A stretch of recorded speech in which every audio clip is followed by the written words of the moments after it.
दिया है, मुझे तुमने गुरुवर बहुत कुछ दिया है, तेरा शुक्रिया है, तेरा शुक्रिया है।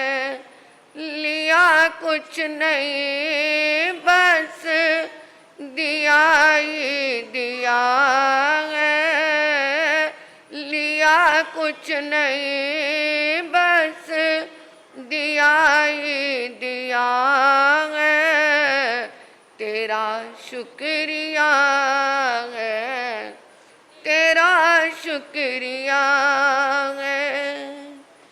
किया कुछ न मैंने शर्मसार हूँ मैं, तेरी रहमतों का तलबगार हूँ मैं, तेरी रहमतों का तलबगार हूँ मैं। मिला मुझको जो कुछ तुम्हीं से मिला है, मिला मुझको जो कुछ तुम्हीं से मिला है, तेरा शुक्रिया है, तेरा शुक्रिया है। परम श्रद्धा, परम आराध्या, परम पूजनीय तपाचार्या तप चक्रेश्वरी परमात्म स्वरूपा गुरनी मैया के पावन पुनीत चरणार विंदों में हृदय की अनंत अनंत आस्था के साथ अनंत अनंत वंदन समर्पित हूँ। आत्म दरबार में आई भव्य आत्माओं का हार्दिक हार्दिक भव्य अभिनंदन। आज तीन महापुरुषों की जन्म जयंती।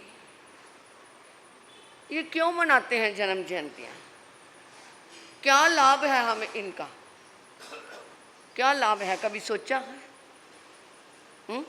हाँ, बस परंपरा चली आ रही है कि 18 सितंबर को मनानी है और भादव शुक्ल द्वादशी को आचार्य जी की मनानी है, शुक्ल चंद जी की मनानी है, आत्म शिव शुक्ल जयंती मनानी है। बस यही परंपरा है ना। परंतु कभी सोचा कि क्या लाभ है हमें? उत्तराध्यान सूत्र इसका जवाब दे रहा है। थव थुई मंगलनं बनते जीवे किंचनई, कि महापुरुषों के गुणों का गान करने से किस चीज की प्राप्ति होती है। उन्होंने कहा थव थुई मंगलनं निये गोयं कम्मं खवई उये गोयं कम्मं वदई मोहि लाभं संपन्नई। महापुरुषों की जयंतियां, उनके गुणगान करने से नीच गोत्र खत्म होता है और उच्च गोत्र का बंद होता है और बोधि लाभ से आत्मा लाभान्वित होती है। और इधर चलो थोड़ी देर के लिए महाभारत के युग में हम पहुंचते हैं, कुछ पल वहां बिताते हैं। महाभारत का युद्ध समाप्त हो चुका। अपने अपने शिविरों की ओर सब वापस लौट रहे हैं। अर्जुन के रथ में कृष्ण है, ये तो आपको पता ही है। सारथी कृष्ण थे। जंगल के अंदर से रथ निकल रहा है, संध्या का समय है, अंधेरा आने को है, चारों तरफ सुनसान है, ऊंचा नीचा पथ है और भयंकर जानवरों की आवाजें अट्टहास कर रही हैं। ऐसा भयानक वातावरण और वहां से रथ निकलता हुआ एकदम खड़ा हो गया। जो ही रथ खड़ा हुआ, कृष्ण ने अर्जुन को आवाज दी, अर्जुन रथ से नीचे उतर जाओ। अर्जुन सकपका गया।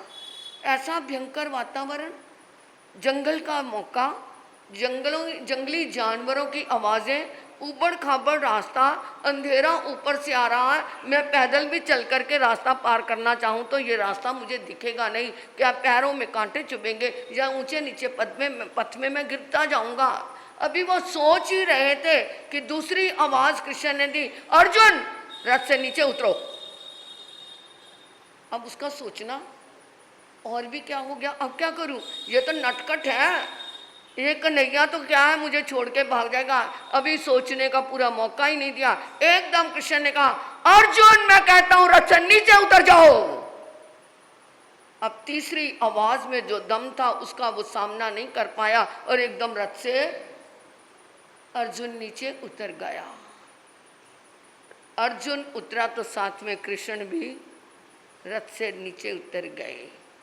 अर्जुन देखता है कि ये भी तो उतर गए, मेरा सोचना इनके लिए क्या था, गलत था। कई बार इंसान दूसरे को देख करके नेगेटिव सोच ज़्यादा ले लेता है, ये सोच रहा होगा, ये वो कर रहा होगा, इससे इंसान खुद ही परेशान हो जाता है।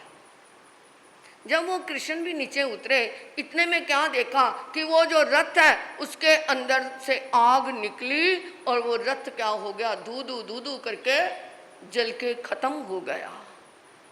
कृष्ण अर्जुन को देख रहे हैं और अर्जुन कृष्ण को देख करके मुस्कुरा रहे हैं, भैया इसीलिए तुम्हें रथ से नीचे उतार रहा था क्या। हाँ, इस रथ के अंदर जब हम चल रहे थे तो मैंने देखा कि जो भीष्म पितामह ने अग्नि बाण छोड़े हुए थे वो कोई ना कोई बाण की चिंगारी इस रथ में रह चुकी थी और उसमें से क्या है अग्नि निकल रही थी। तो मैंने कहा जब तक क्या है ये हम आगे पहुंचेंगे ये रथ क्या ना हो जाए, खत्म ना हो जाए। तो मैंने तुझे पहले उतरने के लिए इसलिए कहा, सुनने वाली बात है कि मैंने तुझे पहले उतरने के लिए इसलिए कहा कि जब तक मैं रथ में खड़ा रहता इसमें आग नहीं लग सकती थी। तेरे को मैंने पहले उतारा और बाद में मैं उतरा। ये कहने को एक प्रसंग है। जैसे उस रथ में कृष्ण के होते आग प्रकट होकर के उस रथ को क्या नहीं किया, उन्होंने जलाया नहीं, वो रथ जला नहीं। इसी तरह ही हमारे जीवन के रथ में, मेरे देश के रथ में, मेरे समाज के रथ में, मेरे राष्ट्र के रथ में, मेरे प्रत्येक घर के रथ के अंदर अगर ये धर्म रूपी महापुरुषों के गुणगान रूपी कृष्ण विराजमान रहेंगे, हमारी इस आत्म दरबार के जितने आत्म नगर हैं, ये पूरा लुधियाना, जब तक आत्म नगरी में आत्म नाम रहेगा तब तक हमारा जीवन रथ क्या रहेगा, सुरक्षित रहेगा। अब पता चला महापुरुषों के गुणगान करने का क्या लाभ है, क्यों मनाई जाती हैं ये जयंतियाँ। ये एक नहीं, दो नहीं, तीन महापुरुषों की जयंतियाँ हैं और तीनों ही शिव हैं, तीनों ही शिव हैं। आप कहेंगे कैसे? आचार्य आत्माराम जी महाराज ने सियालकोट के अंदर, जिस समय वो क्या थे, मुनि थे, छोटी उम्र के थे, बीमारी आ गई, बुखार उतरता नहीं था, ज्वर से पीड़ित थे। वहीं पर स्थान के पास में ही एक वैद्य था, वहाँ से दवाई लाते और वो खा लेते, परंतु बुखार ठीक नहीं हो रहा था, पीले पड़ते जा रहे थे, खून की कमी हो गई थी। रोज वैद्य के यहाँ जाते, दवाई लाते, परंतु वैद्य भी दवाई देते देते क्या हो गया, परेशान हो गया। तो उसने एक दिन सोचा क्या सुंदर युवक है, संत बन गया है, दवाई असर नहीं करती, खून इसका बिल्कुल कम हो गया है, क्या करूं, इसको मैं ऐसी दवाई देता हूं कि बीमारी द्वारा आए ही ना।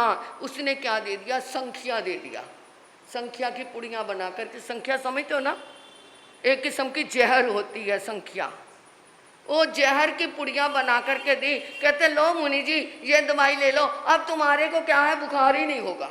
उसने सोचा मर जाएगा, वो जाकर के वो उन्होंने गुरु को दिखाई, ये दवाई दी है और मेरे को कहा है अब तुम्हें दोबारा बुखार नहीं होगा। समझे नहीं, युवक थे, दवाई ले ली। दवाई लेने के बाद संध्या का समय भी हो गया, वैद्य सोच रहा था अभी स्थानक में से आवाज़ें आएंगी रोने की, पीटने की कि संत मर गया, संत मर गया, संत मर गया, परंतु वहाँ पर तो कुछ भी नहीं हुआ। रात भी वो सोचता रहा कुछ ना कुछ तो क्या समाचार आएगा, परंतु सुबह हुई और तो उन्होंने क्या देखा कि वो जो आत्म नाम का संत है, उसके तो क्या हो गया, बुखार खत्म हो गया, बुखार ही नहीं आया। छोटी छोटी फुंसियां शरीर में जरूर आई, क्योंकि अंदर जो बीमारी के कीटाणु थे वो इतने भयंकर थे कि वो जहर ने क्या कर दिया, उन कीटाणुओं को खत्म कर दिया। और थोड़ा सा रिएक्शन हुआ कि जो फुंसियां हुई, तो जैसे शिव ने क्या पिया था, जिस समय समुद्र मंथन हुआ तो क्या निकला था, जहर पिया था। क्योंकि जो अमृत था वो तो देवता लेके चले गए, और जहर कौन पिए, तो वो क्या है, शिव कहते मैं पीऊंगा। और उन्होंने क्या है, जो पिया उसका प्रभाव क्या रिएक्शन हुआ, थोड़ा सा पता है, उनका गला नीला हो गया। तो इसलिए उनको क्या कहा गया, नीलकंठ कहा गया। उस जहर का रिएक्शन नीला हो गया वो रंग, और इस जहर का रंग क्या हो गया कि वो फुंसियां निकली। तो वो भी क्या हुए फिर, जिन्होंने जहर पिया वो भी शिव है ना। और हमारे प्रवर्तक श्री कौन से, शुक्ल चंद जी महाराज, उनका नाम भी क्या था, है शुक्ल तो बाद में संत बन करके रखा गया, पहला नाम क्या था, शंकर था। वो भी क्या हुए, वो भी शिव हुए। मेरे गुरु जी महाराज बताते हैं कि जिस समय वो जालंधर में थे, जालंधर में जो गुड़ मंडी वाला पासरा आजकल तो बहुत अच्छा बन गया, बहुत छोटा सा था, मैंने भी देखा हुआ है। तो वहाँ पर वो क्या थे, थानापति थे। और मेरे बड़े गुरनी जी महासती प्रवेश कुमारी जी महाराज और मेरे गुरनी महासती श्री मोहन माला जी महाराज, वहाँ पर उनको दोपहर को श्री पनावना जी शास्त्र सुनाने जाया करते थे। और वहाँ से और दूसरे जो साधुओं का स्थानक था जैन मार्केट वाला, वहाँ से वहाँ जाने में थोड़ा रास्ता था।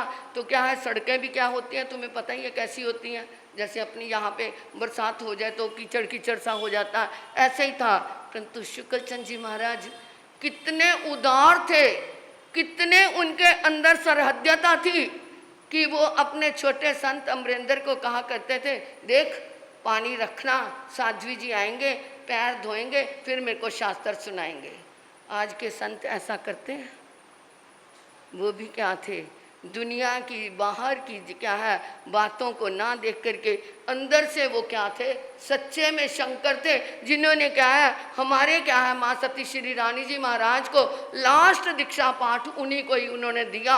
29 फरवरी को उन्होंने जालंधर में दिया था। उन्होंने बहुत बीमार थे, तो लोग कहते महाराज जी इनके दीक्षा का पाठ रखवा तो लिया, पता नहीं कब क्या हो जाए। तो वो शुक्ल चंद जी महाराज ने कहा था, इस बच्ची को दीक्षा पाठ दिए बिना मैं दुनिया नहीं छोड़ूंगा, मैं यहाँ से नहीं जाऊँगा। तो उन्होंने लेटे लेटे उनको क्या दिया, दीक्षा पाठ दिया। ऐसे थे वो हमारे शंकर, जिन्होंने दुनिया के विकारों को क्या कर दिया, पी लिया और अमृत का उन्होंने रूप दिया। और हमारे वर्तमान आचार्य वो भी क्या है, वो भी शिव है, वो भी शिव है, इनका नाम भी शिव है। और उन्होंने जिस समय ध्यान की खोज की, बहुत विरोध का जहर पिया, बहुत विरोधी खड़े हुए। कहते हैं मैंने एक बार विपश्यना के लिए मतलब गोयंका जी में इगतपुरी में ध्यान किया, तो जो क्रियावादी थे, जब मैं वहाँ पर ध्यान से आया मेरे को तो बड़ी मस्ती आई। आते कहते आप वहाँ से पानी कहाँ से लेते थे? कहते ये बात पूछने के, ये पूछो तुम्हारा ध्यान कैसा हुआ, तुम्हारी साधना कैसे हुई। परंतु क्रियावादी लोगों की दृष्टि तो बाहर क्रियाओं में रहती है। वो कहते जहाँ पर 2000 लोगों का खाना बनता था वहाँ पर धोबन पानी भी बनता था, मैं वहाँ से ले लेता था, क्या हो गया उसमें। तो उन्होंने ऐसे ऐसे, जिस समय वो युवाचार्य बने उस समय भी बहुत विरोध की लहरें थी, वो मैंने खुद देखा है। 1987 में जिस समय पूना सम्मेलन में था, कई युवाचार्य बनने के लिए तैयार थे, कई क्या है सर क्या बन के गए थे, वहाँ पर दूल्हे बन के गए थे, परंतु वरमाला तो एक के गले में युवाचार्य पद की पदवी की, युवाचार्य की पदवी की वरमाला उनके गले में डली। तो अब हमने वो भी नज़ारा देखा, और सम्मेलन का नज़ारा भी हमने जो इंदौर में हुआ वो भी हमने देखा। तो ऐसे तीन शिव, तीन क्या हुए शिव, जिनकी आज ये जन्म जयंती है। जिसको तेरा एक बार दीदार हो गया, जन्नत की सैर करने का वो हकदार हो गया।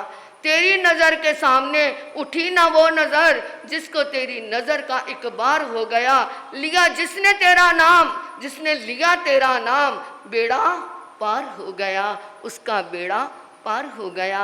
ऐसे हमारे महापुरुषों की जयंतियाँ मनाने का ये लाभ है कि हमारे जीवन के रथ में वो जब तक विराजमान रहेंगे, हमारे जीवन के रथ में जब तक उनके गुणों का गान रहेगा, हमारी ये जीवनचर्या कभी विचलित नहीं हो सकती। हम उनसे क्या ले सकते हैं कि वो ऐसे थे, हमें भी ऐसे बनना है। उनके जीवन में कितना है, क्योंकि आज के वो क्या है, आचार्य आत्माराम महाराज तो आज के क्या हो गए, वो मीरा जैसे हो गए। मीरा ने भी जहर पी करके अमृत दिया था, तो उन्होंने भी जहर खा करके जनता को अमृत दिया। क्या यहाँ पर मैं एक बात बताती हूँ, मैंने सुना कि ये लुधियाना में ही एक सनातन भाई और एक अपना जैन भाई आपस में बहस हो गई कि मोक्ष में जब जीव आत्मा चली जाती है तो वापस आती है। सनातन कहता है वापस आती है, तो दोबारा जन्म लेती है, परंतु जैन कहते नहीं, वो तो एक बार चली गई तो वापस नहीं आती।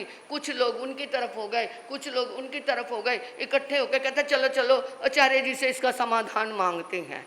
बहस करते करते सीढ़ियाँ चढ़ने लगे तो वो शोर सुना। आचार्य जी कहते क्या बात भाई, आज कैसा क्या है, रंगारंग कार्यक्रम लेकर के आए हो, क्या प्रोग्राम है? वो कहते महाराज एक समस्या है। क्या? कि मोक्ष में जाने के बाद ये हम कहते हैं कि जीव द्वारा जन्म लेता है, और जैन कहता है, हम कहते हैं कि द्वारा जन्म नहीं लेता। आचार्य जी ने मुस्कुरा करके कहा अरे पहले मोक्ष तो चले जाओ, जिसका दिल करेगा वापिस आ जाना, जिसका दिल करेगा वहीं रह जाना। कैसा समाधान दे दिया, मुस्कुरा करके गले मिल करके वो चले गए। ऐसे प्रभु के ये जन्म जयंती पे हमारे कोटि कोटि नमन है, कोटि कोटि नमन है। श्री पार्वती जी महाराज की, श्री मोहन माला जी